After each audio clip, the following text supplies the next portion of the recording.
What if I told you one of America's most notorious serial killers has never been caught? Yes, we're delving into the enigmatic world of the Zodiac Killer, a name that has chilled the marrow of Americans for over 50 years.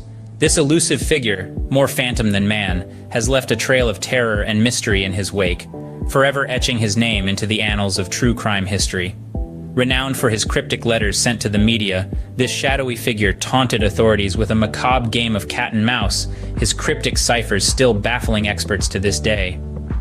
His messages, veiled in a language of his own making, promised insights into his twisted psyche, yet they remain an enigma, a tantalizing puzzle just out of reach for those who seek answers. Despite extensive investigations and countless hours of scrutiny, the Zodiac Killer's true identity remains unknown. The Zodiac Killer's identity remains a mystery, his cryptic messages a puzzle unsolved.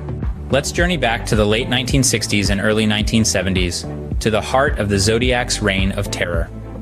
Our timeline begins on the night of December 20th, 1968. High school students Betty Lou Jensen and David Faraday were parked at a Lover's Lane spot on Lake Herman Road near Benicia, California. Tragically, they would become the Zodiac's first confirmed victims, found shot to death in their car. Fast forward to July 4th, 1969. Darlene Ferrin and Mike Mageau were sitting in a parked car in a secluded Vallejo parking lot when they were approached by a man with a flashlight and a gun. Ferrin was killed, but Mageau survived, providing one of the few eyewitness descriptions of the Zodiac. Just a month later, in August 1969, the Zodiac began his chilling correspondence with the media. He sent encrypted messages, known as the Zodiac ciphers, to 3 Bay Area newspapers: the San Francisco Chronicle, the San Francisco Examiner, and the Vallejo Times-Herald. These letters not only claimed responsibility for the murders, but also included threats of more violence to come. The final confirmed Zodiac murder took place on October 11, 1970.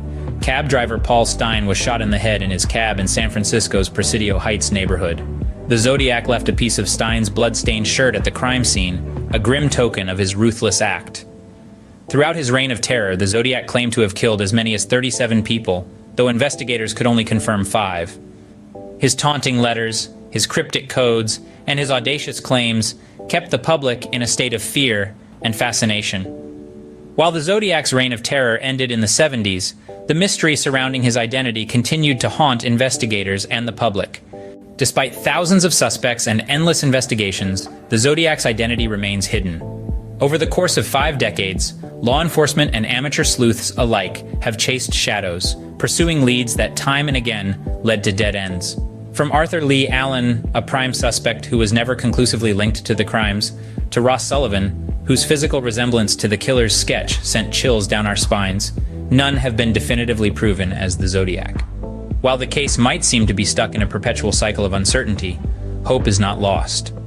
Recent advancements in DNA technology have breathed new life into the investigation. Forensic experts are painstakingly examining evidence, hoping to extract a genetic signature that could finally unmask the Zodiac. Yet, despite these efforts, the Zodiac Killer case is still an open book, a chilling reminder of a terror that once gripped a nation and a mystery that continues to baffle the world.